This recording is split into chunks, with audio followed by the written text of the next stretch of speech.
This is Mysticisms podcast, a space for incredible as well as life stories that speak to the mystical in you. The main archetype is a mystical woman and a priestess that lives in each and every one of us. Intuitive, knowing her inner universe, seeker of the truth, a witch. We want to touch deeply hidden parts of you that are desiring magic. Let it activate you, let it inspire you. Allow yourself to feel how creation moves through you. You will find yourself in these stories. Here, the goddess inside you will remember. We'll talk about the magic of the mundane, nature, women's wisdom, spirituality, and so much more. Listen to yourself.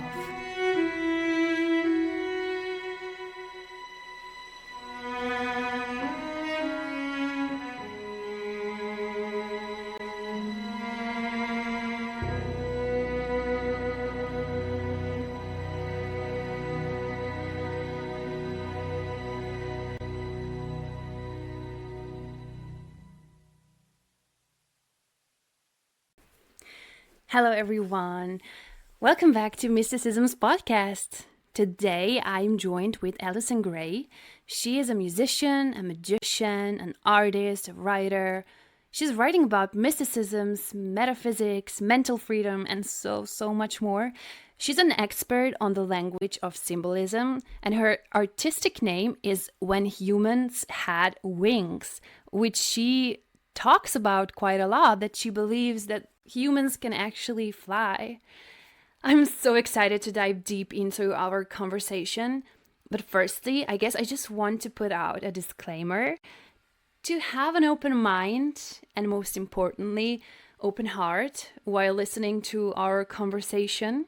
You know, I'm one of those people who love to question reality and love learning new things, love being triggered, consider different perspectives and play around different concepts and ideas and feel into what rings true to me on my way to sovereignty and freedom and making some magic along the way. I hope you enjoy this episode. I know it's gonna be magical. Okay, I guess this is it. Alicen, I am so honored that you are my guest today.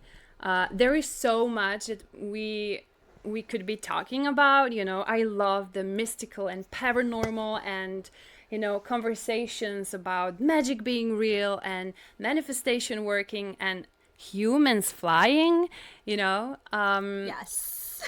And what I'm trying to say before we dive into our conversation is that, you know, to some people, everything that we're going to talk about might seem a little bit crazy, you know, because we cannot prove it, you know, we cannot prove scientifically what we're talking about, but we can, you know, we know it's real because we have experienced this, and many people out there have experienced this, you know, deja vus and synchronicities and all of that. And so I guess if we start, I just wanted to, it's a quote you said on one of the podcasts that I've listened before, and you said that we are saying that seeing is believing, but, you know, it is actually the other way around. So can you tell me something more about this? Yes, believing is seeing.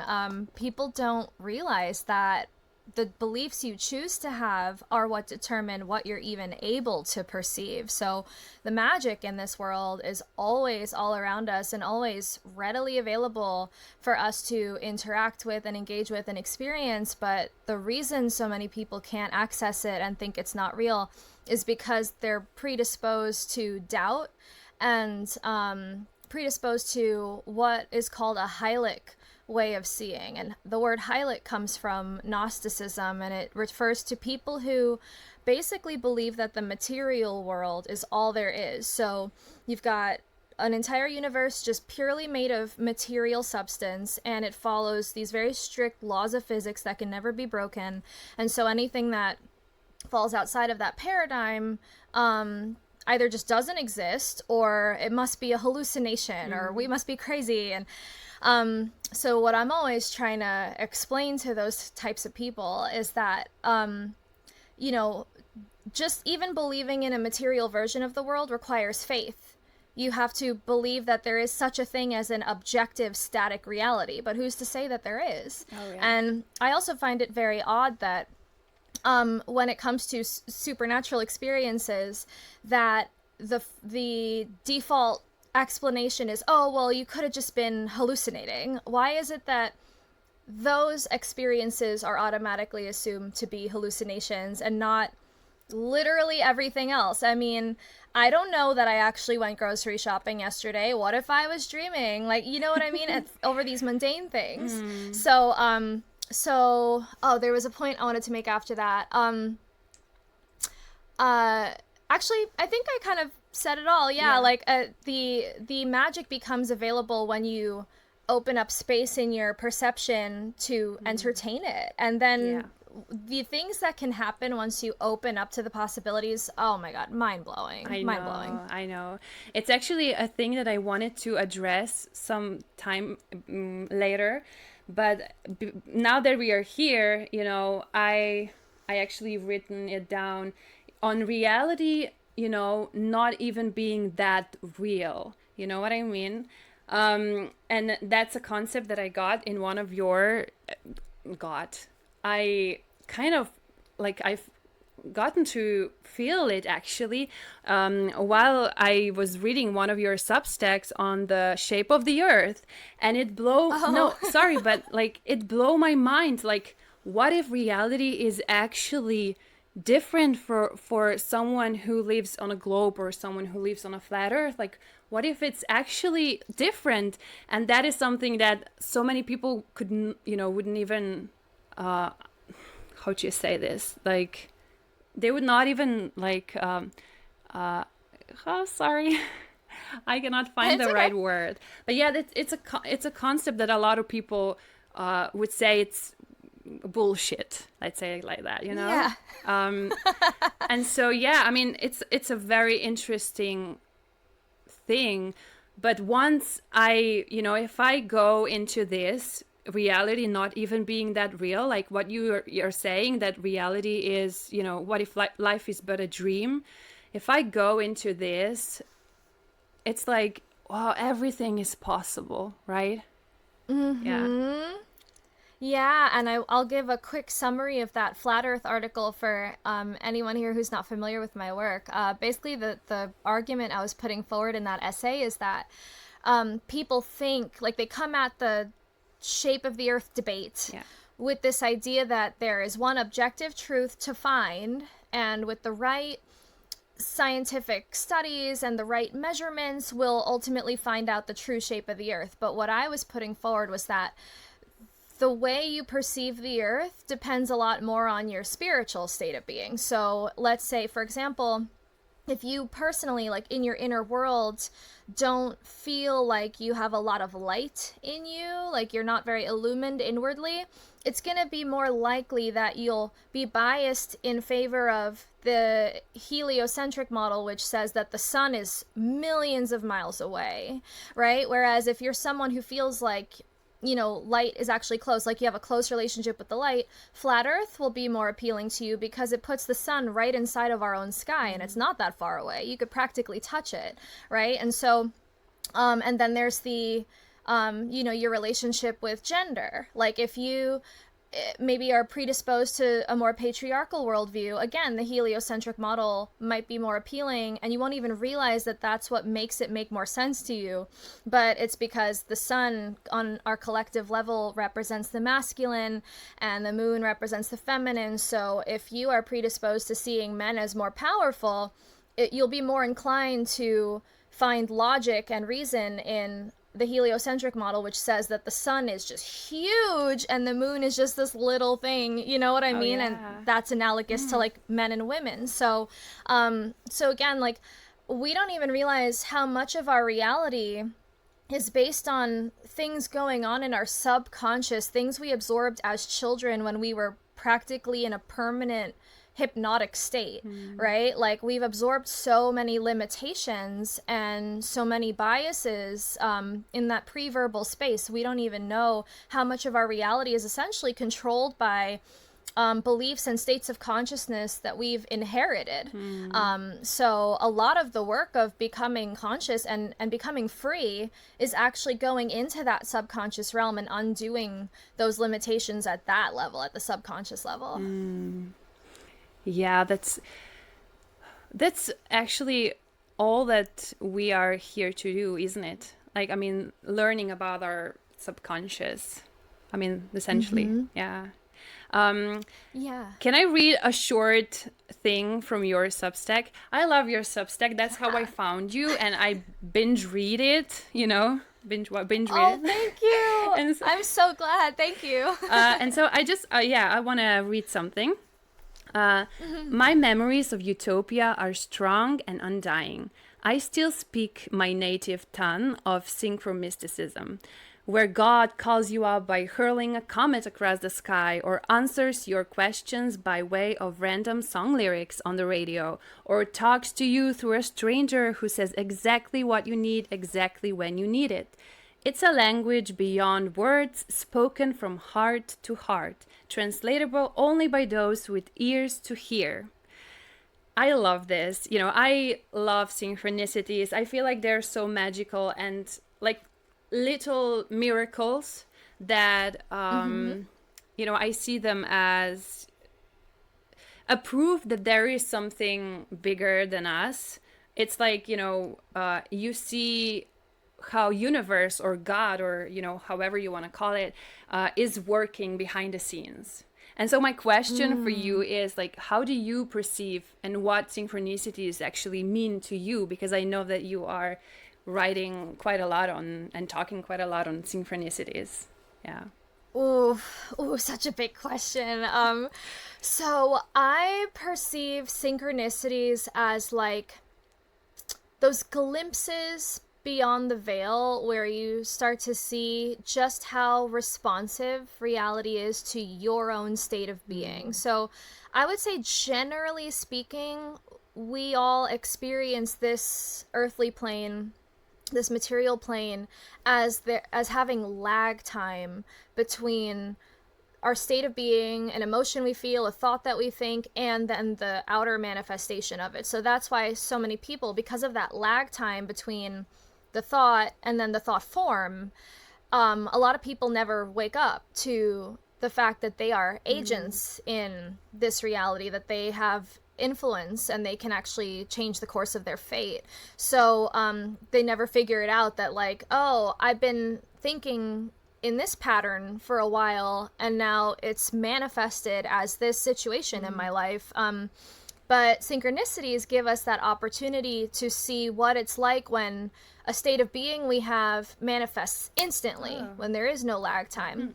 So it's this quick experience of like the timeless state where there's no lag time, there's no delay, there's just the eternal moment, right? And right now is all there is. And so synchronicities are so special because they remove the illusion of time and show us how everything's simultaneous. And it's us mirrored back to ourselves instantly in this like fractal mirror. I like to call reality and like God a hyperdimensional mirror. And so that's what synchronicity is to me. It's when reality is just instantly responsive and you get a break from like the burden of time and have a chance to see exactly what's going on in your inner world externalized for you. So when, like that example of like hearing song lyrics on the radio at exactly the right time, that the reason that feels so special and the reason we all instinctually understand that synchronicities are meaningful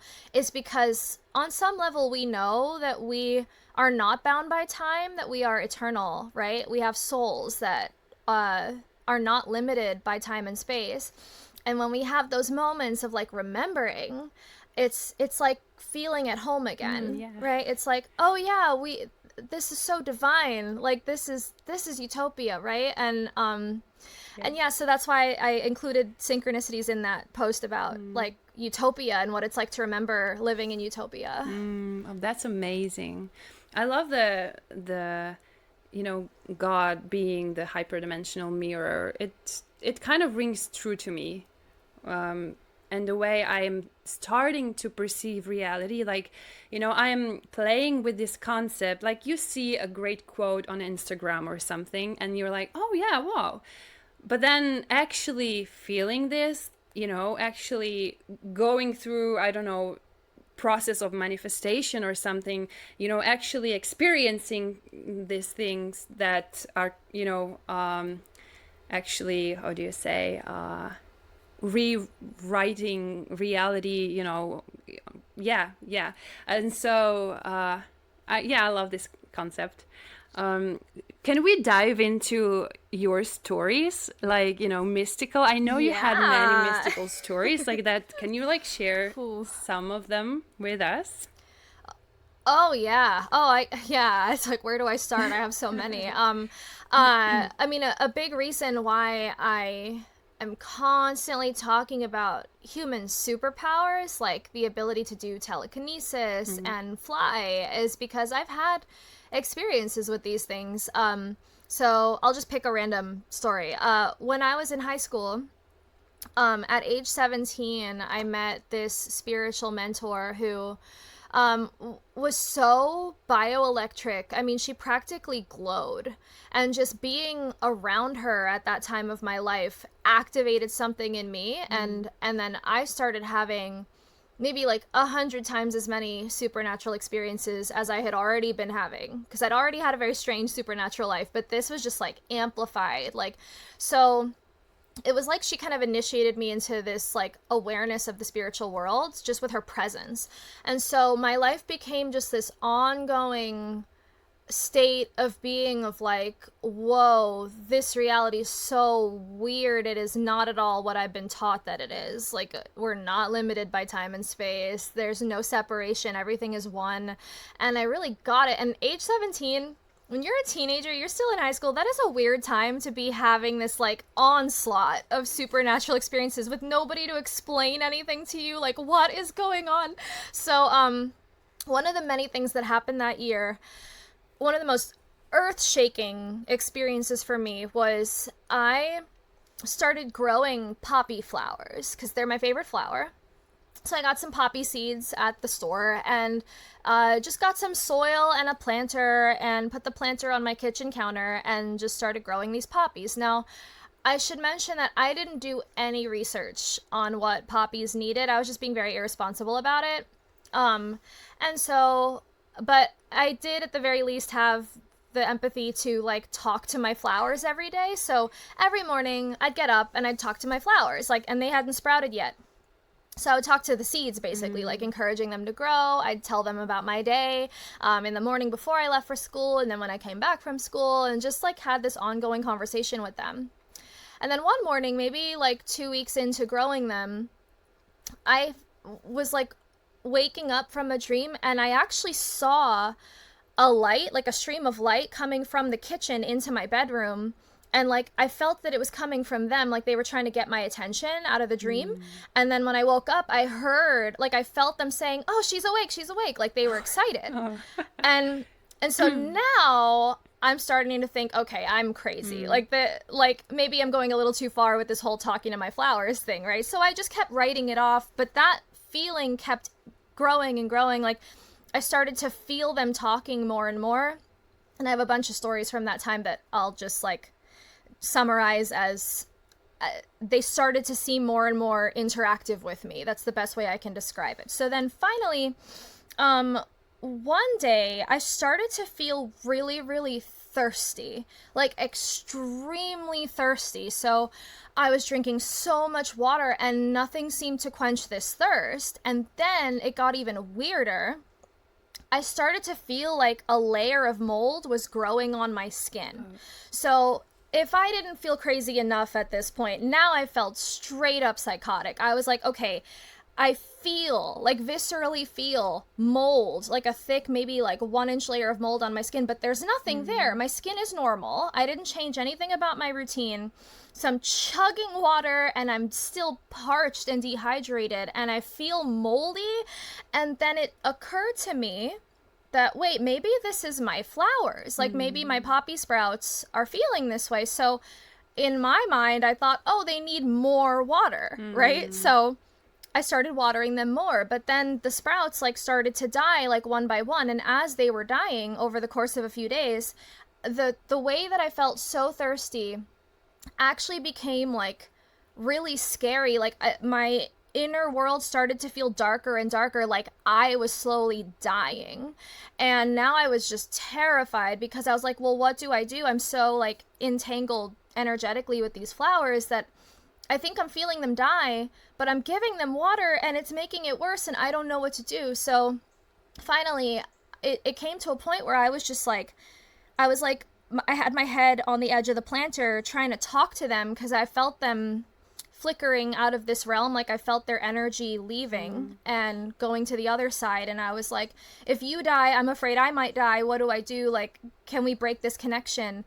And so I asked my dad to like kill them. I asked him to turn over the soil, and thank God my dad just didn't ask any questions. He knew something weird was going on, but he didn't like make me feel weird about it. So anyway, I come home from school and he had done it. He had turned the soil over and I felt fine for the first time in like weeks. And then I talked to this spiritual mentor about it. I told her what happened. I was like, oh my God, my poppy flowers were dying and I felt them dying and I don't know what happened, but like I felt moldy and I kept watering them and nothing was helping. And she said, oh, maybe they got root rot. And I said, what's root rot? And she said, it's when a plant is surrounded by too much water for its roots to absorb. So it actually grows mold on its roots and can no longer absorb more water. So it ironically dies of dehydration while surrounded by water.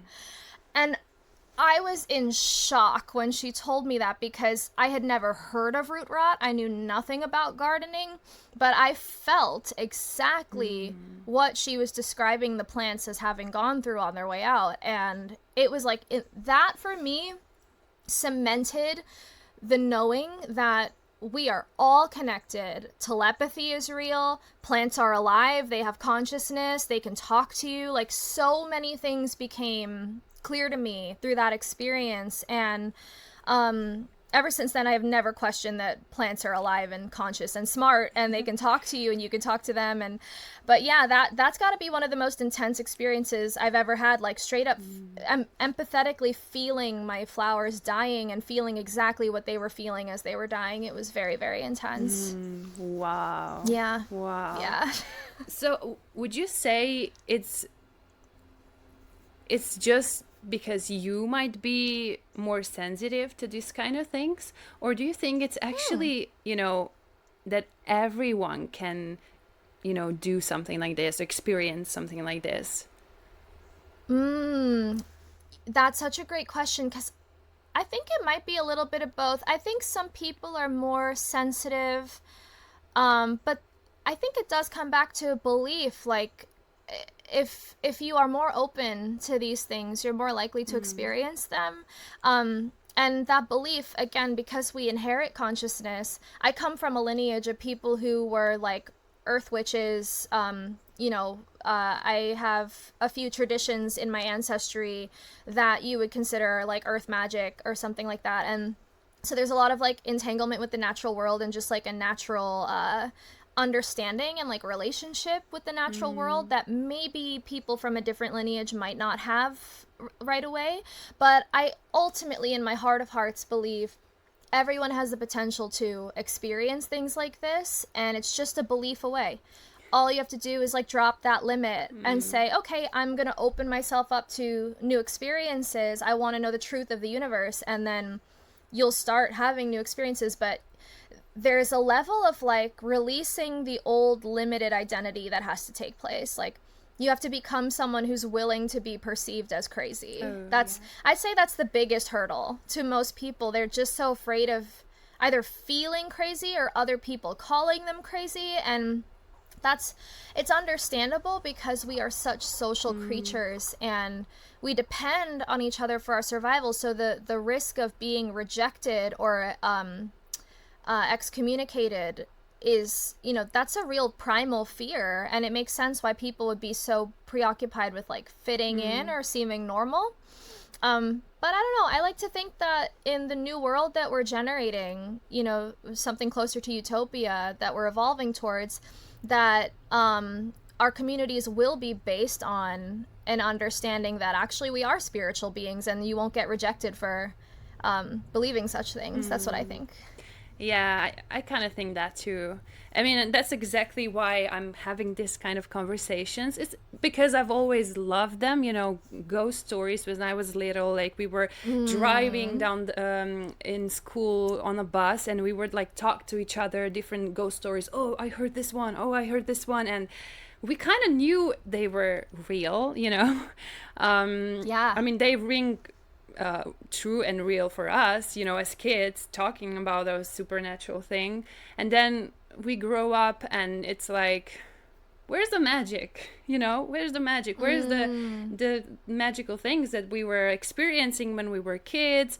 And so a big part of, my journey, let's say, is this awakening or whatever it is, just remembering what I been excited about as a kid. And so that's why I'm having this podcast, because I'm very excited about this kind of conversations. And also I have kids, and I kind of want to understand what they're like going through when they're like, I don't know, talking to me about something imaginative, but it's like, that could be real, a tree could actually have said that to him or something like that, and I want to cultivate that, so yeah. And I love that on two counts. Like, one, I was also that person in grade school who was like, everyone tell me your ghost stories. Like, I would always collect people's ghost stories. and I have plenty too, if you want to talk about ghost stories at some point in this conversation. And also, I love that you encourage that in your kids, because kids are so connected still to those spiritual realms. Like, they don't have yet that filter of cynicism and doubt that is, in fact, I love the word adulterated, because to adulterate is to corrupt by making something more like an adult.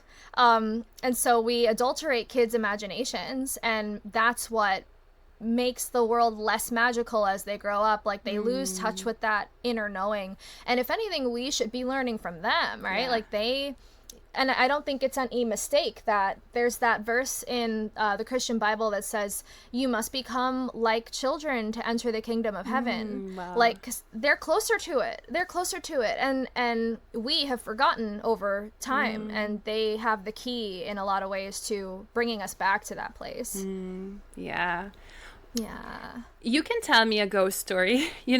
I've woken in the middle of the night today, and I've gotten so scared. Like, I don't know why. Actually, I've been always so interested in this kind of things, but also so afraid of it, And so today I was woken in the middle of the night by the kids, and, I needed to go pee, and just sometimes, in the dark, it just, I don't know, I don't feel great, and I'm repeating myself, no, I am the greatest creator, like nothing can attach to me, I'm not scared, like whatever. But some feelings just sometimes feel so real, and I'm always scared to see a ghost. Is that a thing?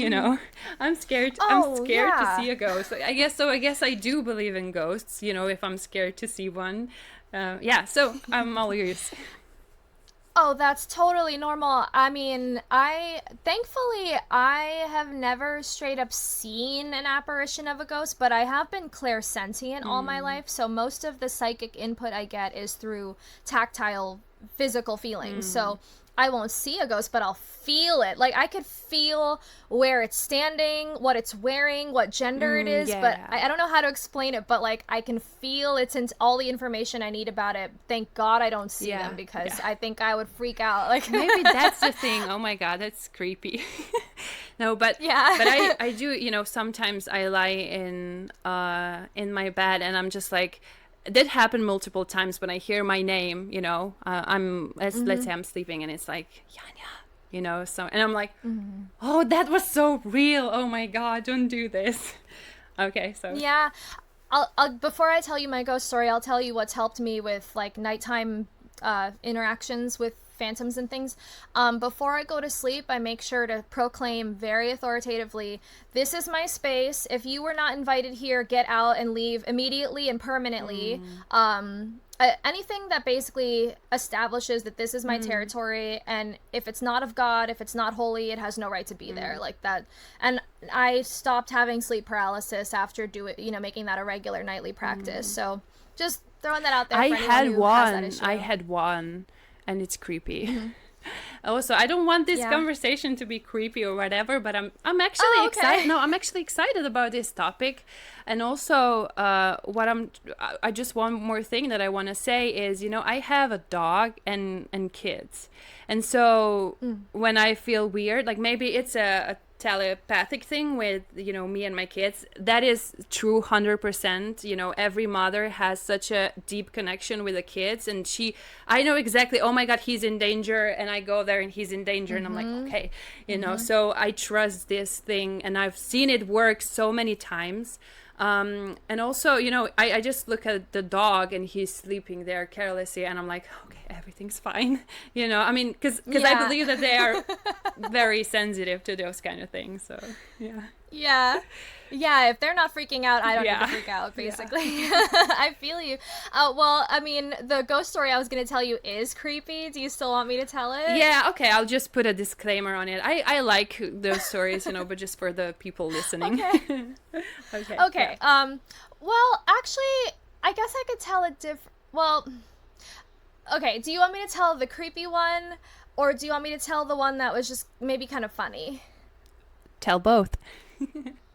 Okay, all right. I'll start with the creepy one, and then we'll shift to the funny one. So the creepy one is this. I was at dinner with my two of my friends at an Indian restaurant, and we were the only people there in the restaurant because it was like at night. So I just wanted to wash my hands because I had been eating with my hands, and so the waiter was like, okay, the bathroom's that way. So I go. So it's just me going to the bathroom, and I go, and the way it's set up, there's like a door, and then it becomes like this little sort of lobby, where then there's another door, and then there's a short hallway, and then there's a final door, and then that's the bathroom door. So I'm in the lobby. As soon as I get into this lobby, I just feel like there's something with me. And I'm like, okay, I'm rationalizing it. It's like, okay, I guess, and I'm 18, by the way, so I'm still not really fully aware of all this stuff. I've just had a weird supernatural life, but I didn't have like a framework through which to understand it yet. So I was still kind of in the habit of like doubting my own perception. And so I got to the lobby and I was like, okay, I guess it's normal to feel creeped out if I'm just a girl going to the bathroom by myself, right?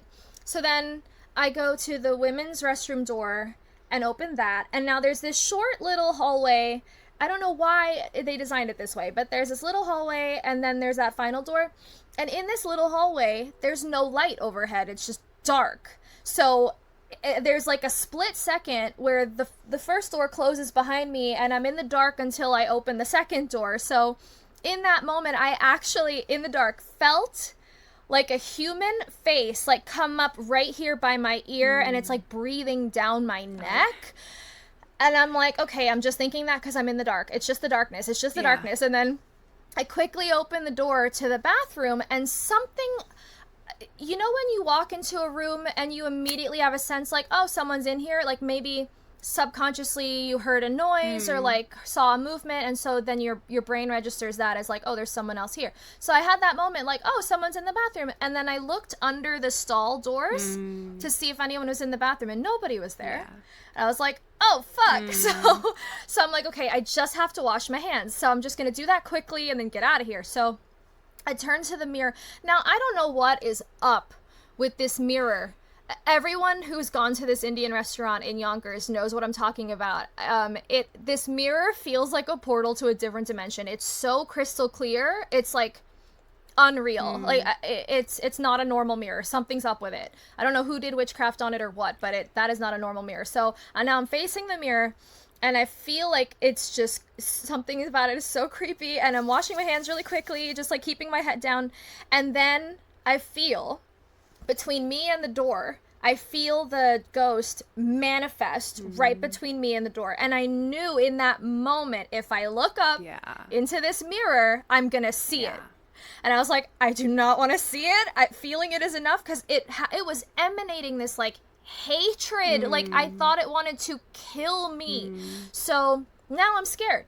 And I'm like, okay, just finish washing my hands. And now I have to cross through this ghost to get to the door and get out. So it was so gross. I actually like felt myself kind of like pass through this dark field of energy just to get out.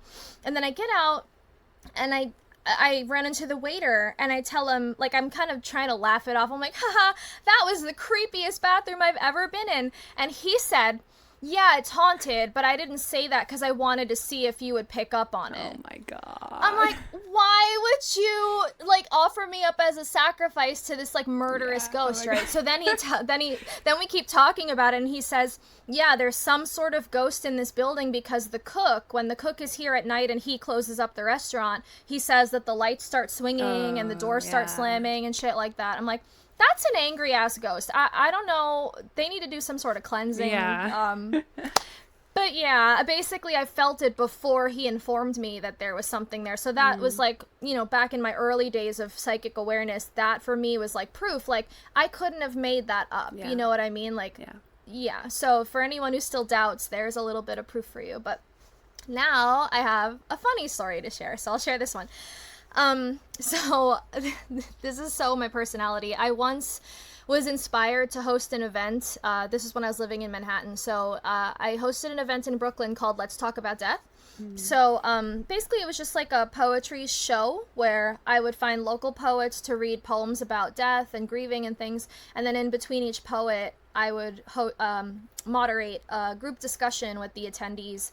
And so I needed to find a venue where something like this could happen. And I found this venue that was like a refurbished basement, like a studio that somebody had put together. And so, funny enough, it was two friends who ran this place. They both were named Jordan. That's just a funny little detail. So I'm talking to both the Jordans, and they were telling me about the space and like, the specs, how many people could fit in the space, how many tickets we might sell. And so then they left me alone to just check out the space on my own while they went upstairs. And so I'm in the space alone.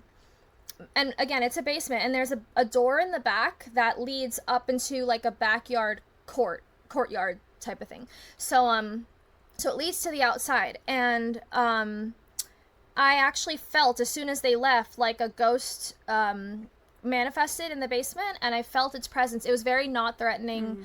At this point, I'm in my early 20s, so I'm a little more like accepting of these things. And so I felt a man, maybe in his mid 40s. I could feel what he was wearing. He was wearing like a sports jacket and like a baseball cap, and all this information started coming to me, and I just felt him making himself known, like, hey. He was just like, he just wanted acknowledgement. So I was like, oh, hey, I'm gonna do this event, I hope that's cool with you. And so then I felt like a piece from him, and then the door to the backyard like just opened a little bit, like just he was like letting me know, like, yeah, we're cool. So then the Jordans came back, and I said, hey, has anyone ever told you that your basement is haunted?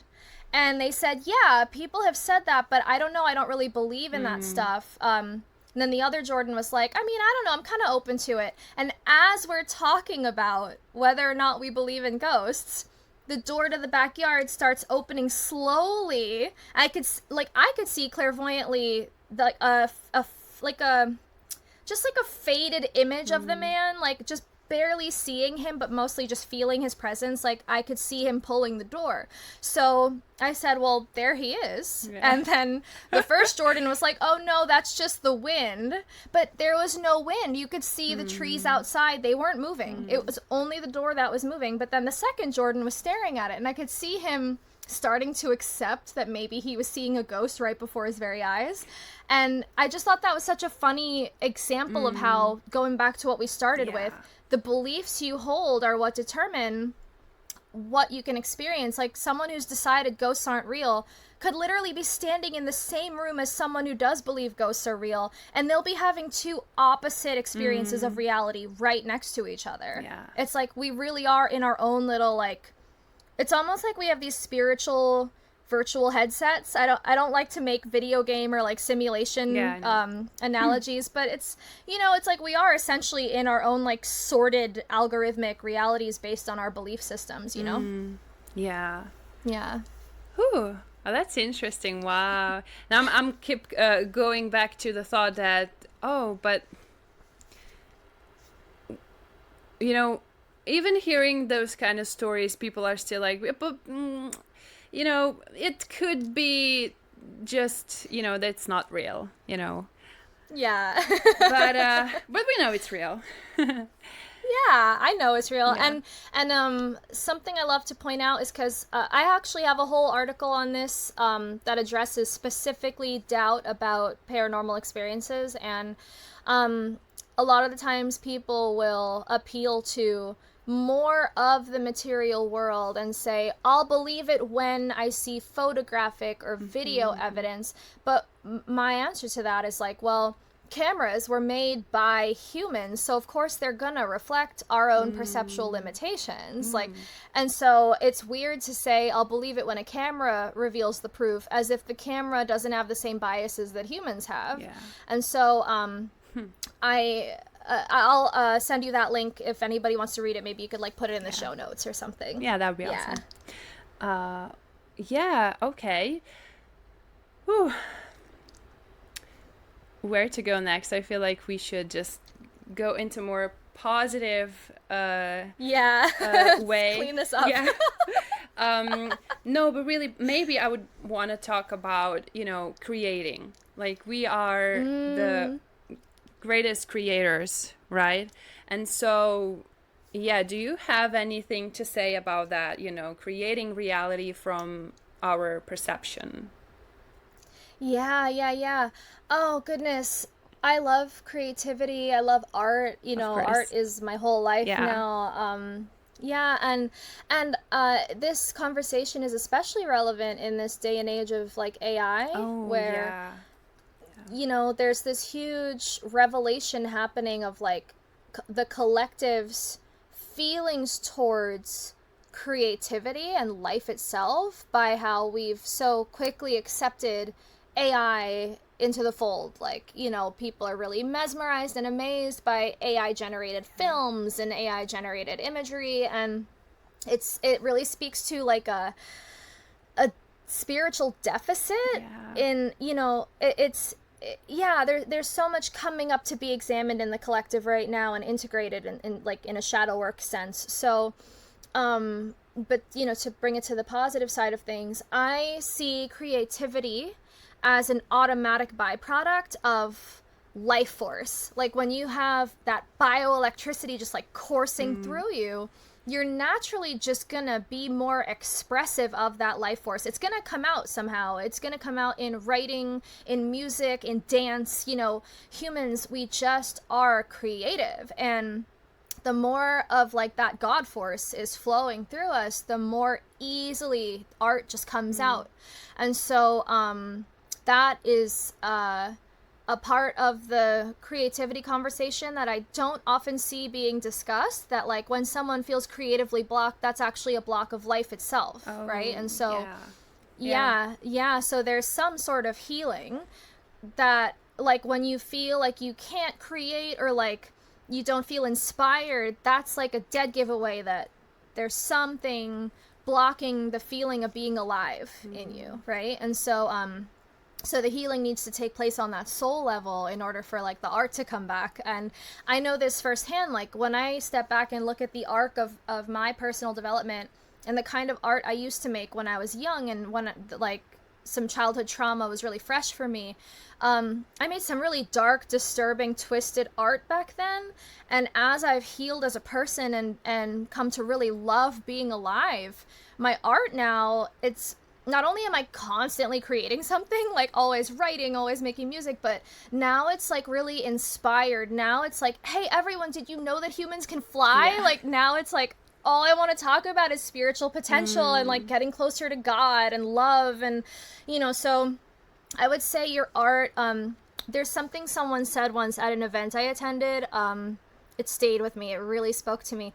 This was an event about mental health and art, like the relationship between the two.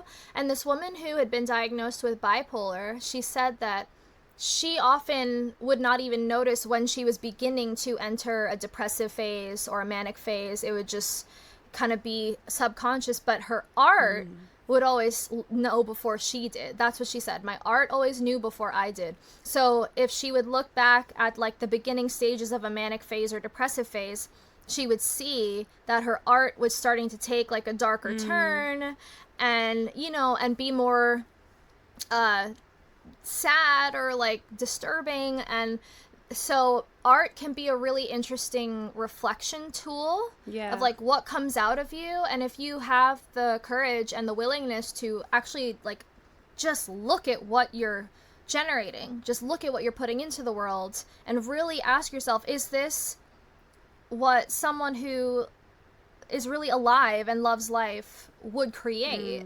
Right? That's a great doorway into like introspection and the healing conversation. I love this. And I can also reflect on my life, like when I was the most like depressed and, felt like, oh, I don't want to live like this. I wasn't making any art at all back then. So yeah, I'd say that they're connected. Yeah. Wow. Yeah. I'm actually thinking of doing a whole workshop or series or something on like the relationship between art and magic, the reality creation. Because I actually sent it to you.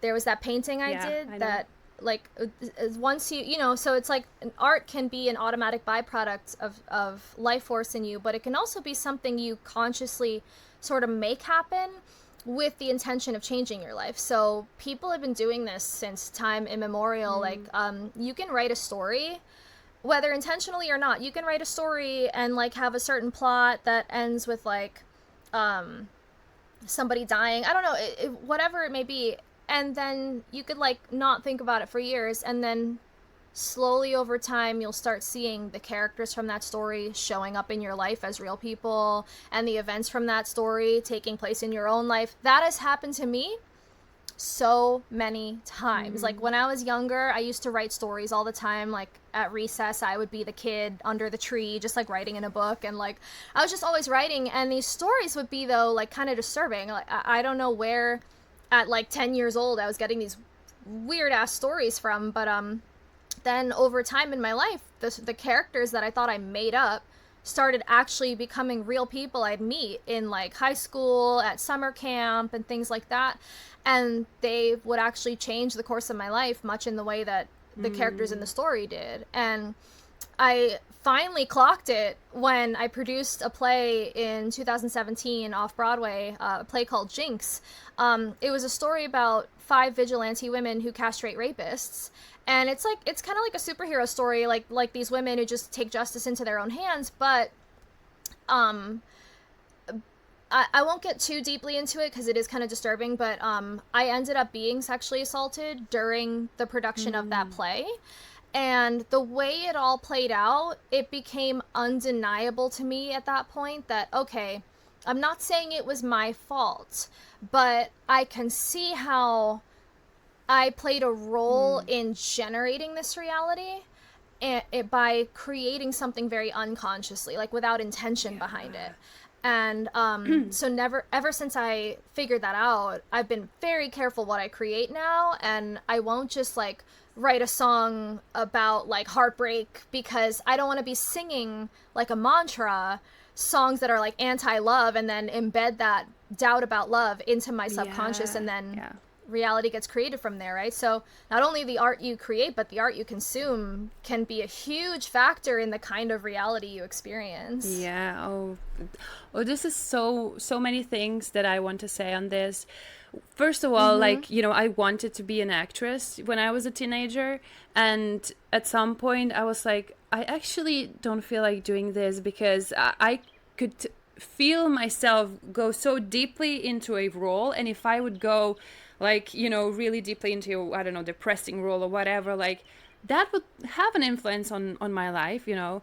And also, I think you posted it a few days ago or something like that, a story about, like, you know, when you're making food and the thoughts you're having while making food is the things that you are actually serving.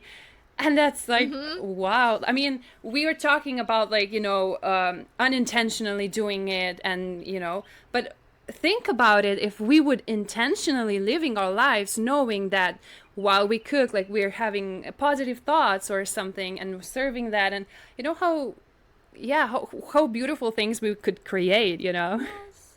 Yes, Yeah. yes. In fact, there's some family members I can no longer eat their cooking because as I've become more spiritually sensitive, I can feel the bitterness and resentment in their cooking because when I watch them cooking together, they just gossip the whole time. They just complain about work and they complain about their coworkers and like, and then the food comes out just like it feels so heavy in my stomach. I feel like I can't digest it and I can't eat their food anymore. I just can't. And when I'm cooking, I really make it a point to be praying while I'm cooking, like making sure I'm talking to God the whole time, just thanking God for my life, thanking God for everything, because the moment I slip into, you know, rehearsing old arguments in my head and the Yeah. things that we do while we're just mindlessly doing a task, I like if I catch myself thinking negative thoughts, I'll stop myself, take a deep breath, and just start blessing the food and saying sorry to the food for, like, you know, infusing it with poison basically. Yeah. And I actually kind of I daydream about one day owning a cafe where love is an ingredient, Oh, where like wow, that resonates yeah. so much. Oh, wow. Love is an ingredient. We can all taste it. We all know this. Yeah. Like, we've all had food that was made by someone who really loved us and wanted to care for us versus food from like a fast food joint where it's all teenagers in the kitchen who hate their lives, and like the difference is palpable. You know what I mean? It's a great invitation for myself because, you know, I've been listening to podcasts about you know, conspiracy theories and stuff like that while I was cooking, and I'm like, okay, so that's why my whole family is not. I'm kidding, you know. But yeah, I mean, it is an invitation to be more aware of this. Yeah. Also, you wanted to talk Yeah. about the painting, and you haven't finished that yet. Oh yeah, yeah. Oh yeah. So to go back to like reality creation, like basically art, because we are creators and our entire reality is always interacting with us. We're engaged with reality.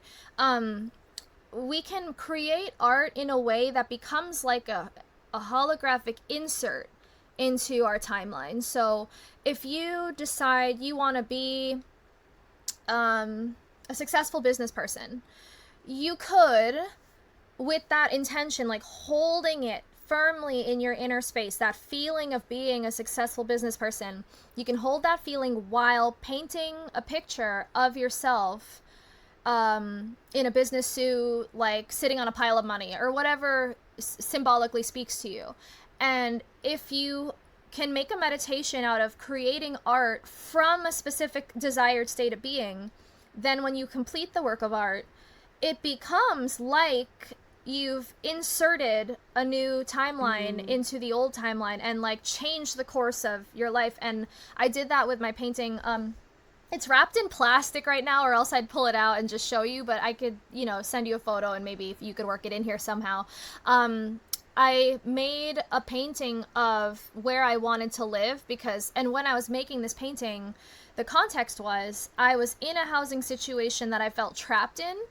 Basically, I was like trapped in a mortgage and there was no way out legally from the way that the situation had been set up with some other family members. And so basically I was financially responsible for a house that other people had control of. And it was like I felt exploited. I felt like I had been tricked into like this really shitty situation, and I couldn't find a way out unless I hired a lawyer, which would cost me more money than like, so it was just like, how do I get out of here? And so I decided, you know what? There is no limit. This is all an illusion. Like there's no, I don't need to hire a lawyer. I'm not going to lose money. I can make a way out of here with art, with creating a new reality. So I decided to start painting while holding the feeling of being free. And so every time I'd paint, I'd make sure I'd enter that state of being free while painting and maintain it while I was painting. And then I finally finished the painting after like 2 months, and almost immediately that housing situation cleared itself up. Like, so now I live here. It's an RV, and some people would look down on that, but for me, this is a miracle because I've never lived alone. If you have any millennials listening, they know like how hard it is out here with housing. But I live alone, and I've always wanted that. I have my own kitchen, I have my own bathroom, I don't have to share it with anybody, and it's affordable. And this, prior to making that painting, this wasn't possible in my mind. Like, I thought I was going to be doomed to live with roommates forever. And that is just no longer the case. I effectively changed the timeline I was on with art. And everyone has that ability. Even if you're not an artist, even if you don't think you're talented, everyone can create, everyone can express, right? We all have the power of speaking things into existence. We all can alter vibrations with our mouth, with our thoughts, with our feeling states in our heart. Like, that is what art is. It doesn't have to be good or entertaining. It's just the conscious application of will to the existing reality. That's all magic really is. And so I really encourage anybody who wants to change their life in some way to create through art, whether it's like a little short story you write or a song you write or anything. It could be anything, to create that in the context of a work of art, and then watch how that becomes something that echoes outward into your tangible reality. It's so easy. It's amazing that we don't do this more. You know what I mean? I just had an epiphany with the art that I'm making, and I've got I've been writing a lot when I was younger, novels and stuff, and so I got the idea of writing something, and it's weird because it's all in the same area of what what I want, and it's so interesting. Like, is my art influencing the things that I want, or are my wants influencing my art? I guess it's all connected, but it's interesting.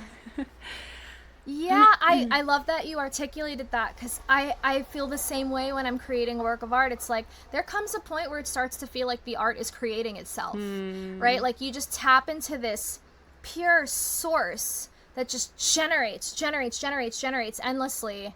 And there's almost like, even though you are the one like holding the proverbial paintbrush or the pen or whatever your medium is, there comes a point where even though you're the one holding it, you're not controlling it. You're more like in surrender to this greater creator who wants to create through us. And I do believe God ultimately is love and wants us all to experience love, but we have to allow it.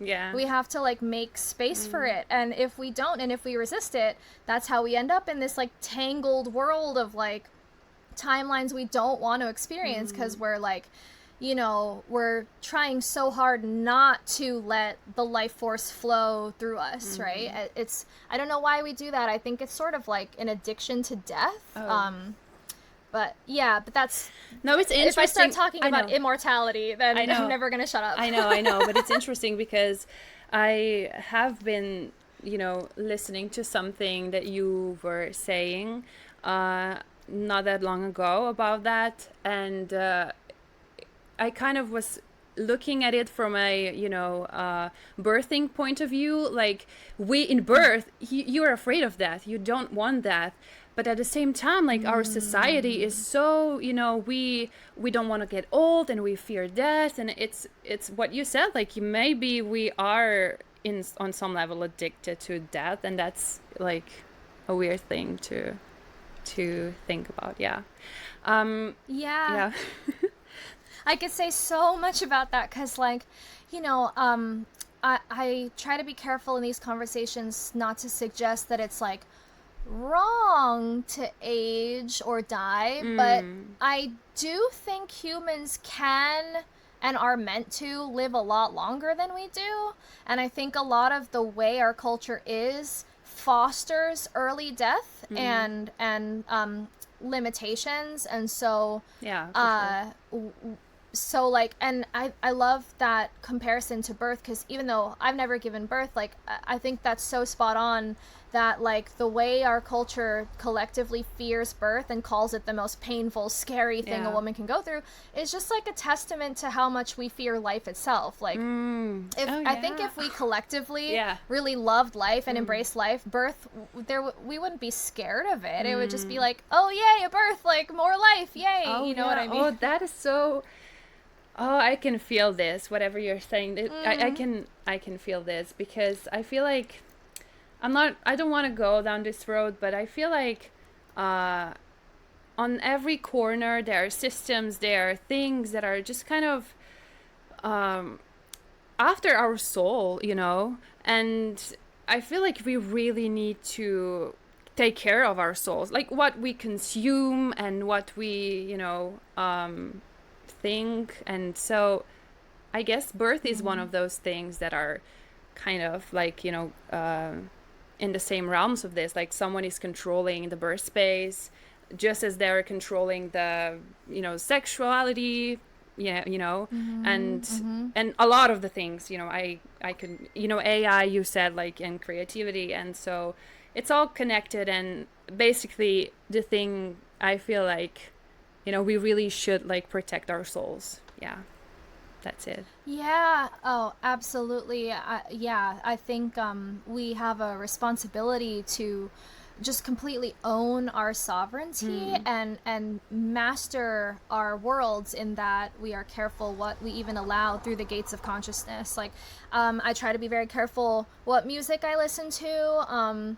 If a song has certain lyrics like that kind of like spell cast something that I think is like oriented towards death or destruction, I won't even sing along with it. It's like just that level of conscious care of how powerful we are and how easily we do create reality.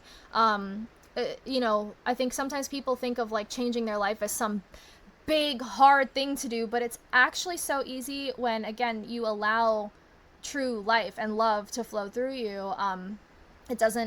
It doesn't actually have to be hard at all. And but yeah, what it comes down to is taking responsibility for the ways we've allowed death to like decide our lives for us.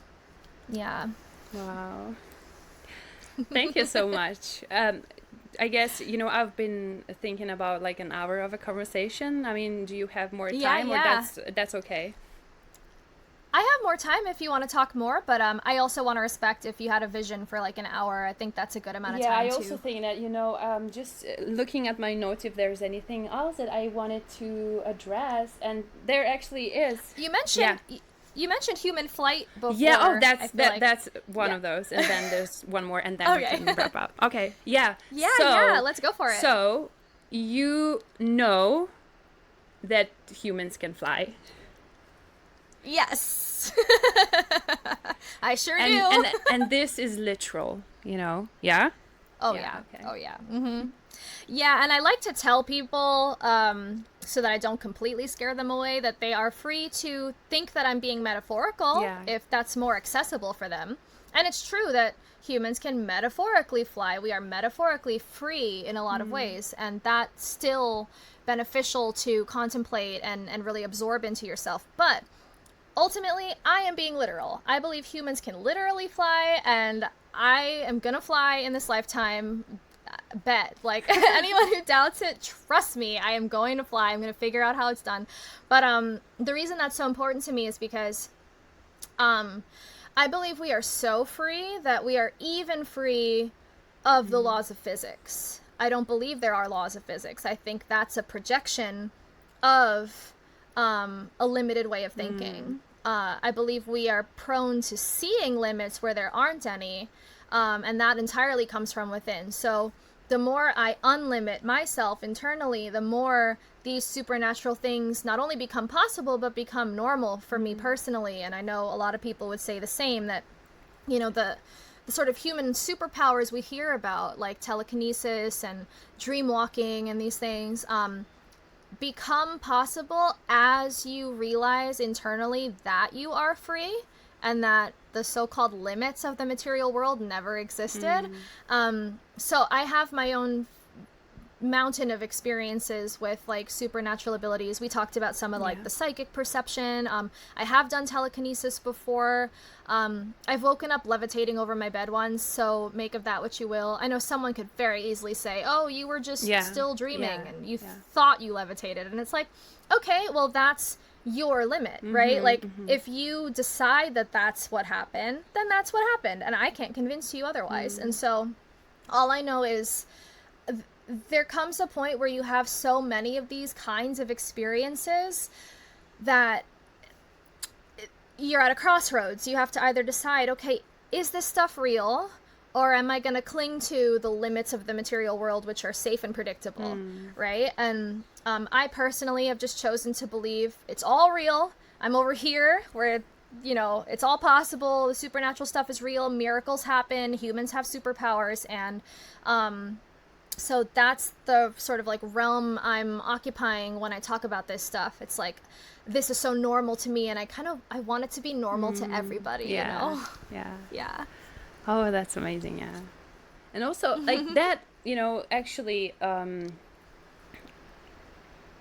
is connected to the thing that I wanted to talk about last, and that is, you know, the truth. And, you know, what's your source? Like, where do you how do you know that this is the truth? Like, you know, and you were in one of your Substack, you've written that, oh, you know, the source came up to me in a dream, or something like that. And it's like, it's legit. I mean, you know, you trust that.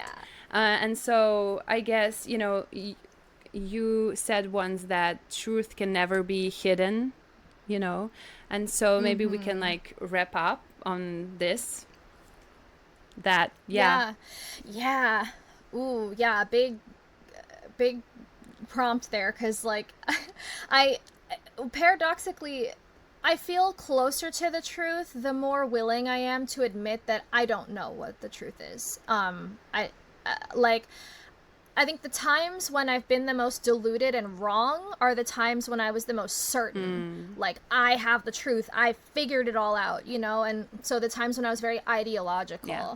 So I was raised in like a very cultic church. So there was a time when that was like the only way, and everyone who doesn't believe this way is like of the devil.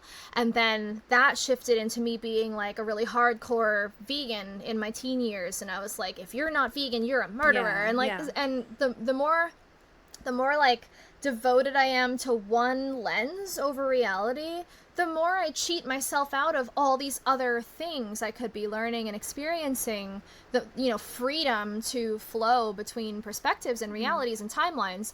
So there, again, it comes back to that like intrinsic relationship between what you choose to believe and what you get to experience. They're the same. So if you want to experience freedom, you have to be able to change your mind quickly and willingly, like, and just be like, oh, I guess I was wrong about that, and just move on, right? And like that takes a certain humility and flexibility that is definitely not what we're programmed to do. Like if you think about what public school is, it's just like repeat these facts, never question the teacher.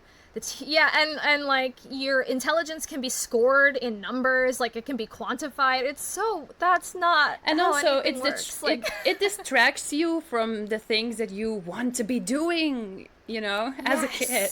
Yeah, to go back to like the wisdom of children, like they know like there's so much more to this life than 2 + 2 = 4. Not that numbers can't also be very mystical and very spiritual, but the way that it's presented to us in public school, it seems to me that there is an agenda to straight up stop humans from having that generative imagination that we're all born with. Because the way I see it, like kids, they have the kind of imagination that if we had it as adults, we could create straight up utopia on Earth, but they don't have creative agency yet until they hit puberty. Like puberty, when your sexual energy gets activated, that's when you become a creator of reality, because sexual energy and creative energy are the same. Yeah.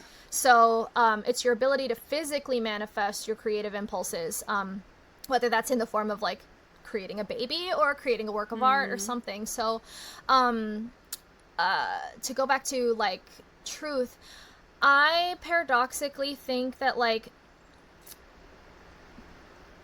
the more you can just accept that you may never know it, the closer you are to it. And there's like this surrender element.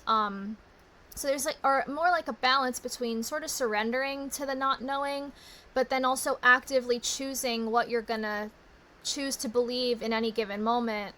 And between those two, I feel like truth is somewhere in between those two, but that's just a sense that I have. And there's also the element of sovereignty. Like, I think if you are someone who thinks the truth is going to be given to you by someone else, or that it's up to someone else to convince you of some way of seeing reality, then you're not in your sovereign power. You're not taking responsibility for your perception.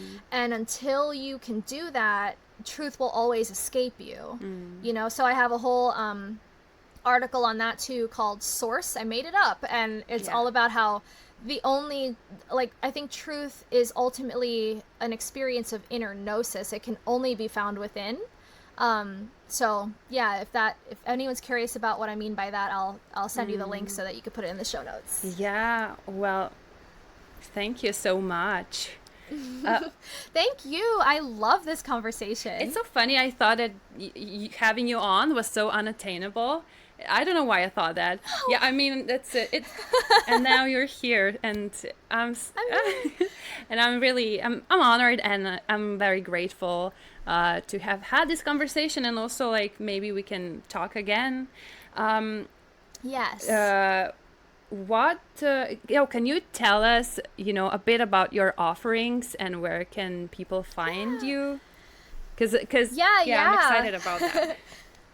Yeah, so I'll start with my music. I make music by the name When Humans Had Wings. So you can find that basically anywhere. Spotify, YouTube, all the music places. And then I also write on Substack. So that's alicengray.substack.com. I should spell it out. ALICENGREY. Gray. So Alicen... Oops, I'm stuttering now. Okay. Anyway, so I have my writing and my music, and I have recently started creating a body of work around symbolism and synchronicities, which is a practice of mine where I choose to perceive reality as a dream in order to like sort of bend it and warp it according to my will, and which is essentially magic, right? So having a magical perception is something that I've begun teaching people how to do. So I do that through my courses, Symbol Speak and Life is But a Dream. Both of those are on my website, alicen-gray.com. And I've also begun offering one-to-one guidance sessions where I create a space for someone to like explore their own inner symbolscape is what I call it, their own world of like things that are meaningful to them, and meaning making through like personal storytelling, personal mythology, and yeah, so those are my current offerings, and thank you for giving me space to share them with people. Yeah, I will put everything on the show notes. Okay, so just before we wrap up, I guess I just want to ask you one last thing. What would you say to people who get, a bit triggered with the words magic or ghosts or whatever we've been talking about? Like, is there anything that you would like to say? Or, yeah. Yes. On the one hand, I do respect and honor that if someone is uncomfortable with something, like, that could be for very good reason, and ultimately it's up to people to trust their own intuition of like what lines of thinking they should or shouldn't follow. So I never intend to like force any of this stuff on anybody. But that said, personally, I have benefited from a practice of actively engaging with the things that trigger me, like on purpose. Too. So Yes. So I have learned from a lifetime of experience healing from the fundamentalist cultic way of thinking that I was raised with in my cultic church. I have learned that if something triggers me, usually it's because I actually really need to integrate that thing. And it's a part of me I've disowned that is asking to be welcomed back with love and to create a sense of fullness and completion within myself. So when I used to be triggered by discussions of like the occult and magic and stuff, it was because I was programmed when I was younger to think, oh, that stuff is evil, you're not supposed to try to control your reality.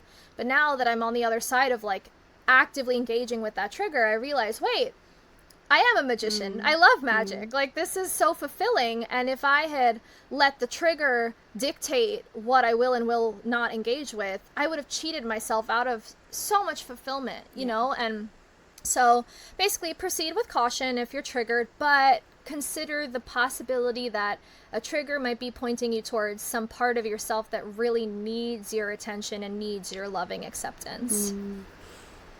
Thank you so much. Thank you. Thank you so much for having me on, and thank you to everyone who's listening or watching right now.